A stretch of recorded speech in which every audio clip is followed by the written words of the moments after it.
Hello friends, welcome and welcome back to my YouTube channel. तो आज के इस वीडियो में हम देखने वाले हैं बहुत ही ज़्यादा इंपॉर्टेंट टॉपिक के बारे में।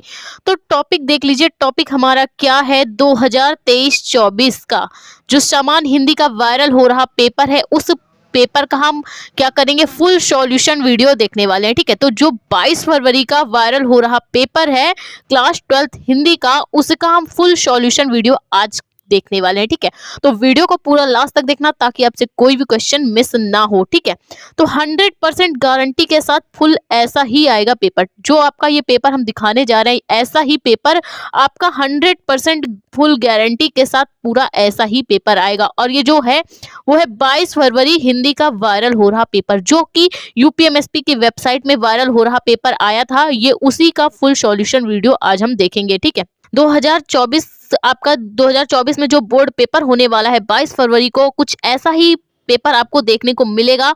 तो अगर आप ये सॉल्यूशन वीडियो देख लेते हैं तो आपको फुल तैयारी हो जाएगी और इसे अच्छे तरीके से रट लेना ताकि ये आपसे पेपर बिल्कुल भी, अगर कोई भी क्वेश्चन आता है तो आपसे मिस ना हो। ठीक है, 100 नंबर आपके इस पेपर को देखने के बाद पूरी तरह से पक्का हो जाएंगे, कंफर्म हो जाएंगे आपके 100 नंबर। और अगर पेपर आपको मिल जाता है तो आप 100 नंबर कवर कर पाएंगे और फुल उत्तर के साथ फुल सॉल्यूशन वीडियो हम देखेंगे आज के इस पेपर में, और सबके उत्तर देखेंगे जिससे आप का क्या हो, एक भी नंबर कट ना पाए। तो चलिए स्टार्ट करते हैं हमारा आज का पेपर।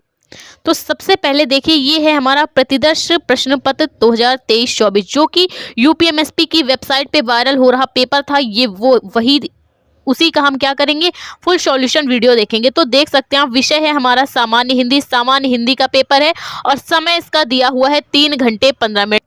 तो देख सकते हैं आप, विषय है हमारा सामान्य हिंदी का और इसका जो पूर्णांक है वो है 100 नंबर का। कितने नंबर का पूर्णांक है? 100 नंबर का आपका पूर्णांक है। और जो समय दिया गया वो है 3 घंटे 15 मिनट का।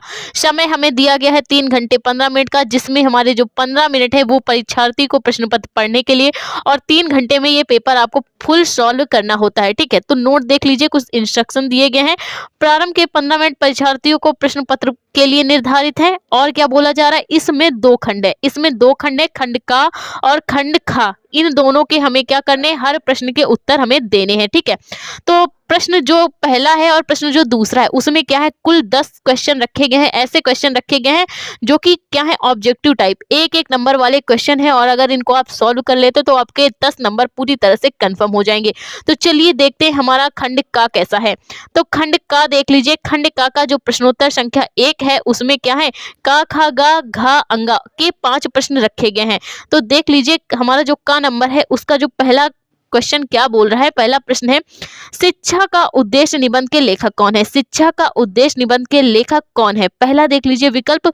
पहला विकल्प है आपका भारतेंद्र हरिश्चंद्र। क्या भारतेंद्र हरिश्चंद्र ने लिखा है शिक्षा का उद्देश्य, या फिर डॉक्टर शंपूर्णानंद, या फिर मोहन राकेश, या फिर राय कृष्ण दास? तो शिक्षा का उद्देश्य निबंध का लेखक आपके हैं डॉक्टर शंपूर्णानंद। कौन है शिक्षा का उद्देश्य निबंध के लेखक? आपके डॉक्टर शंपूर्णानंद जी हैं। इस प्रश्न को अगर आप कर लेते हैं तो आपका 1 नंबर पूरी तरह से कंफर्म हो जाएगा। सेकंड प्रश्न देख लीजिए, लल्लू लाल की रचना कौन सी है? लल्लू लाल की रचना कौन सी है? तो देख सकते हैं आप, क्या सुख सागर लल्लू लाल ने लिखी है, या फिर प्रेम सागर, या फिर परीक्षा गुरी, या फिर रानी केतकी की कहानी? तो लल्लू लाल की जो रचना है वो कौन सी है, हमारी प्रेम सागर। प्रेम सागर हमारी जो रचना है वो लल्लू लाल द्वारा लिखित है। तो देख सकते हैं आप, हमारा अगला जो क्वेश्चन है वो है, पर्दा कहानी के लेखक कौन है? पर्दा कहानी के लेखक कौन है? तो 4 विकल्प इस पे भी दिए गए हैं। पहला है प्रेमचंद, दूसरा है जयशंकर प्रसाद, तीसरा है अमरकांत, या फिर यशपाल। तो पर्दा कहानी के लेखक हमारे कौन है? यशपाल जी हैं। विकल्प आपका चौथा सही हो जाएगा। ठीक है, 1 नंबर आपको इससे भी कंफर्म हो जाएंगे। तो नेक्स्ट क्वेश्चन है हमारा, आवारा मसीहा के रचनाकार कौन है? आवारा मसीहा के रचनाकार कौन है? विकल्प है विष्णु प्रभाकर, राहुल शांकृत्यायन, राम रचवेनीपुरी, या फिर रांगेव राघव। तो आवारा मसीहा के रचनाकार आपके कौन है? विष्णु प्रभाकर जी। तो नेक्स्ट क्वेश्चन देख लीजिए। नेक्स्ट क्वेश्चन क्या बोल रहा है, बाण भट्ट की आत्मकथा के लेखक कौन है? बाण भट्ट की आत्मकथा के लेखक कौन है? विकल्प देख लीजिए, महावीर प्रसाद द्विवेदी, सरदार पूर्ण सिंह, हजारी प्रसाद द्विवेदी, या फिर वासुदेव शरण अग्रवाल। तो बाण भट्ट की आत्मकथा आपकी हजारी प्रसाद द्विवेदी जी द्वारा लिखित है। विकल्प आपका चौथा सही हो जाएगा। तो ये था आपका प्रश्नोत्तर संख्या 1, जिसमें जो कि 5 प्रश्न दिए गए थे वो उनका फुल सॉल्यूशन आपने देखा। तो चलिए देखते हैं हमारा नेक्स्ट क्वेश्चन कौन सा है और उनके उत्तर क्या होंगे। तो देख लीजिए कामायनी किस युग की रचना है। प्रश्नोत्तर संख्या 2 जिसमें भी 5 प्रश्न रखे गए हैं। कामायनी किस युग की रचना है? क्या कामायनी द्विवेदी युग की रचना है, या फिर भारतेंद्र युग की, या फिर छायावादी युग की, या फिर प्रगतिवादी युग की? तो कामायनी आपकी छायावादी युग की रचना है। विकल्प आपका दूसरा सही हो जाएगा। तो अगला क्वेश्चन है हमारा, निम्नलिखित कवियों में से प्रगतिवादी युग का कवि कौन है? अग्रदास, नंददास, तुलसीदास या फिर रामधारी सिंह दिनकर? तो इसको पहचानने की एक ट्रिक है, तो देख सकते हैं आप सब में दास लगा है, ठीक है। तो ये कब थे? ये आपके भक्ति काल में थे, और आपका ये प्रगतिवाद है आधुनिक काल का। तो इसमें क्या है, रामधारी सिंह दिनकर अलग है, तो आपका चौथा विकल्प सही हो जाएगा। नेक्स्ट क्वेश्चन हमारा है, तार सप्तक का प्रकाशन वर्ष कौन सा है? तो विकल्प देख लीजिए, 1941, 1943, 1954 या फिर 1947। तो हमारा विकल्प दूसरा 1943 ईस्वी में तार सप्तक का प्रकाशन अज्ञे जी द्वारा हुआ था। अगला क्वेश्चन हमारा है, द्विवेदी युग की रचना कौन सी नहीं है? द्विवेदी युग की रचना कौन सी नहीं है? तो विकल्प देख लीजिए, प्रियप्रवास, साकेत, भारत भारती या फिर कामायनी। तो द्विवेदी युग की रचना कौन सी नहीं है? देख सकते हैं आप, आपने पहले भी देखा था कामायनी किस युग की रचना है, तो छायावादी युग की। तो द्विवेदी युग की रचना कौन सी नहीं हो जाएगी? कामायनी।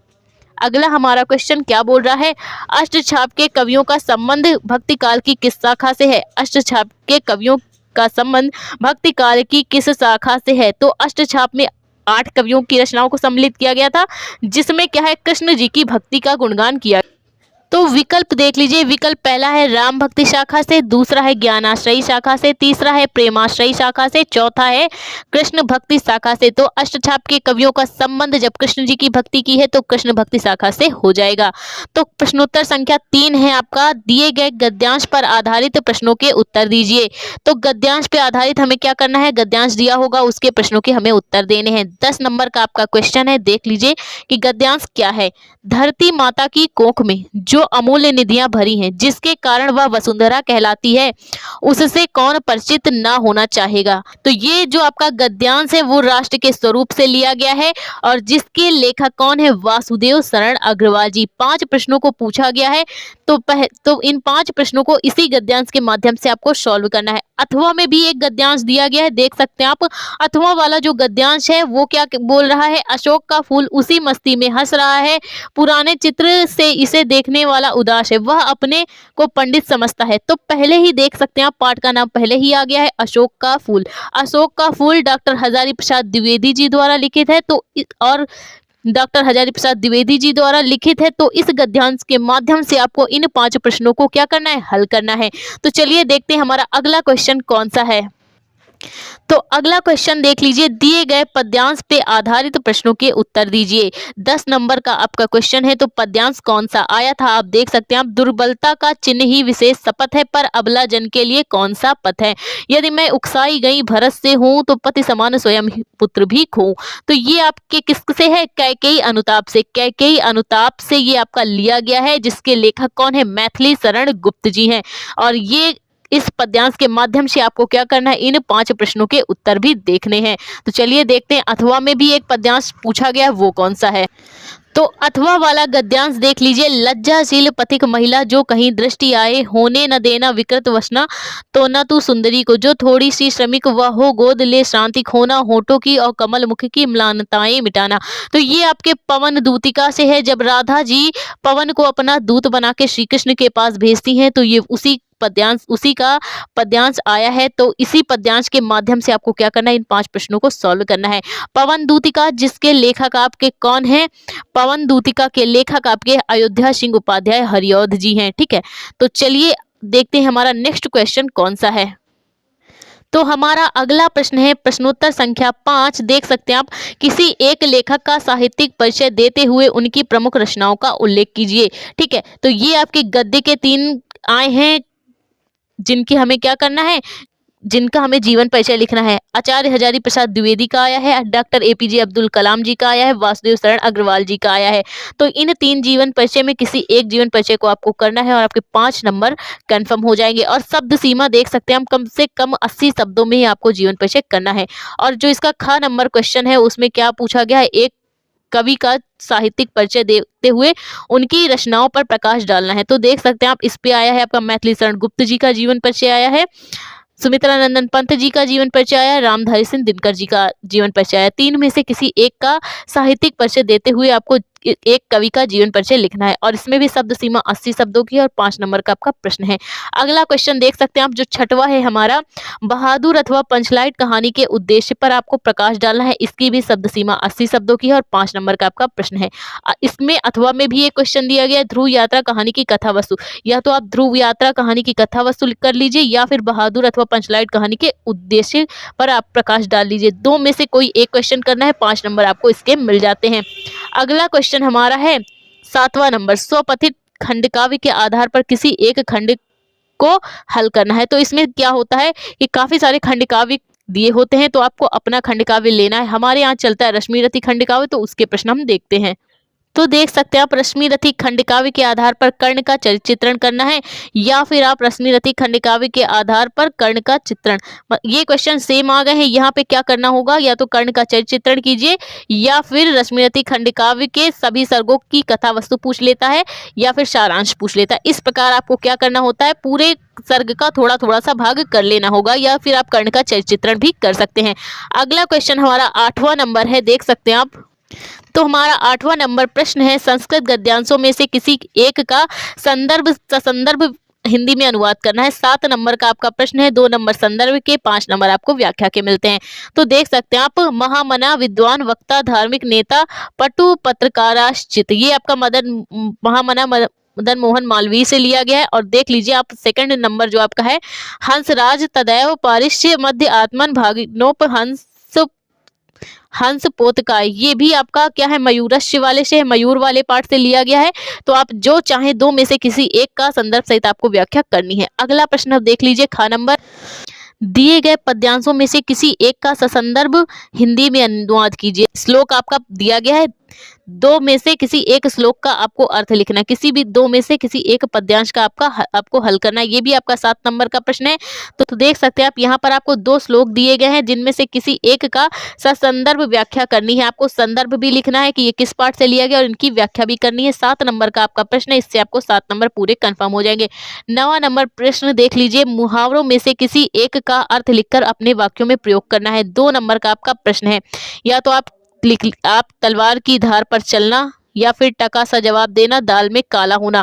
3 है, 3 में से किसी एक का आपको करना है, मुहावरा लिखना है और उसका वाक्य प्रयोग करना है। 10वां नंबर प्रश्न देख लीजिए, अपठित गद्यांश पर आधारित प्रश्नों के उत्तर देने हैं। ठीक है, ये गद्यांश आपके पाठ्य पुस्तिका में नहीं है, अपठित है, और इस ये जो आपका गद्यांश दिया है इसी से छांट कर आपको क्या करना है, इन 3 प्रश्नों के उत्तर देने हैं। ठीक है, और इसमें अथवा में भी एक गद्यांश दिया गया है, देख सकते हैं आप। एक तो ये गद्यांश हो गया, अथवा में भी एक गद्यांश दिया हुआ है। या तो आप इस गद्यांश के प्रश्नों के उत्तर दे दीजिए या फिर इस गद्यांश के प्रश्नों के उत्तर आप दे सकते हैं। ठीक है, अगला प्रश्न देख सकते हैं। अगला हमारा क्या है, 11वां नंबर प्रश्न, निम्नलिखित शब्द युग्मों का सही अर्थ चयन करके लिखिए। तो वसन है, व्यसन है। ठीक है, 4 विकल्प दिए गए हैं, जो आपका विकल्प सही हो उसको आप टिक कर सकते हैं। अगला नंबर प्रश्न हमारा है, देख सकते हैं आप, अम्बुज है, अम्बुद है। ठीक है, इसके भी 4 विकल्प दिए होंगे। 4 विकल्प में से किसी एक विकल्प को आप जो सही हो उसको टिक करना है। तो अम्बुज और अम्बुद में ये 4 विकल्प दिए गए हैं, जो विकल्प सही हो उसको आप टिक कर सकते हैं। अगला हमारा प्रश्न है, निम्नलिखित शब्दों में से किसी एक शब्द के 2 अर्थ आपको लिखना है। किसी भी एक शब्द के, चाहे आप अंबर ले लीजिए, पट ले लीजिए, विधि ले लीजिए, नाग ले लीजिए, किसी भी एक शब्द को आप ले सकते हैं जिसके आपको 2 अर्थ आने चाहिए। ठीक है, 2 नंबर आपको इसके मिलते हैं। ठीक है, अगला प्रश्न है, निम्नलिखित वाक्यांशों के लिए एक शब्द का चयन करके लिखिए। जो आंखों के सामने हो, नेत्र सम्मुख, प्रत्यक्ष आंख के आगे। ठीक है, ये जो आंख के सामने हो। ठीक, तो 4 विकल्प दिए गए हैं, इनमें जो सही हो उसको आप टिक कर सकते हैं। अगला है, जानने की इच्छा रखने वाला। इसमें भी 4 विकल्प दिए गए हैं, एक विकल्प आपको टिक करना है, 1 नंबर आपको इसके मिल जाते हैं। अगला हमारा प्रश्न है, निम्नलिखित में से किन्हीं 2 वाक्यों को शुद्ध करके लिखना है। 2 क्या है, अशुद्ध वाक्य है, इनको आप शुद्ध करके आपको लिखना है। तुम तो कुर्सी पर बैठे हो, तुम इस सरोवर में अनेकों कमल खिले। इसी प्रकार के 4 वाक्य जिनमें से आपको 2 को शुद्ध करके लिखना है। 12 नंबर प्रश्न आपका देख सकते हैं आप, 12वां है, वीर रस अथवा हास्य रस का स्थायी भाव के साथ उदाहरण अथवा परिभाषा लिखिए। 2 नंबर का आपका प्रश्न है। तो देख सकते हैं आप, वीर रस अथवा हास्य रस का स्थायी भाव देते हुए उदाहरण सहित परिभाषा लिखिए। 2 नंबर का आपका प्रश्न है। ठीक है, अगला है, श्लेष अथवा उत्प्रेक्षा अलंकार का लक्षण एवं उदाहरण लिखिए। आपको परिभाषा बतानी है और उदाहरण भी बताना है। आप चाहें तो यहाँ पे स्पष्टीकरण भी दे सकते हैं। 2 नंबर आपको इसके मिल जाते हैं। अगला है दोहा तथा सोरठा छंद की मात्रा सहित लक्षण उदाहरण लिखिए। ठीक है, 2 नंबर का आपका ये प्रश्न है। अगला प्रश्न है प्रश्नोत्तर संख्या 13, बैंक में खाता खोलने के लिए बैंक प्रबंधक को आवेदन पत्र लिखिए। या फिर आप क्या कर सकते हैं, शहर में फैली संक्रामक बीमारी की तरफ जिला अधिकारी का ध्यान आकर्षित करते हुए आवेदन पत्र या फिर प्रार्थना पत्र भी लिख सकते हैं। 6 नंबर आपको इसके मिल जाते हैं।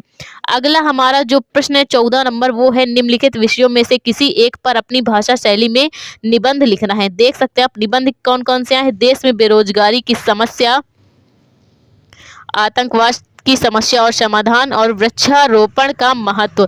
ये 3 निबंध आपके आए हुए हैं। 3 में से किसी एक पर आपको निबंध लिखना है, अपनी भाषा शैली में लिखना है, और 9 नंबर आपको इस निबंध के हैं। तो ये था हिंदी का वायरल प्रश्न पत्र जो कि यूपी बोर्ड ने अपनी वेबसाइट पे जारी किया था। तो आई होप आपको ये प्रश्न पत्र समझ में आया, इसके प्रश्नोत्तर समझ में आए। तो अगले वीडियो पे हम क्या करेंगे, इसका फुल सॉल्यूशन वीडियो लेके आएंगे, एक एक प्रश्न हल करेंगे। तो उस वीडियो को भी आप चेकआउट कर लेना। Thank you for watching this video.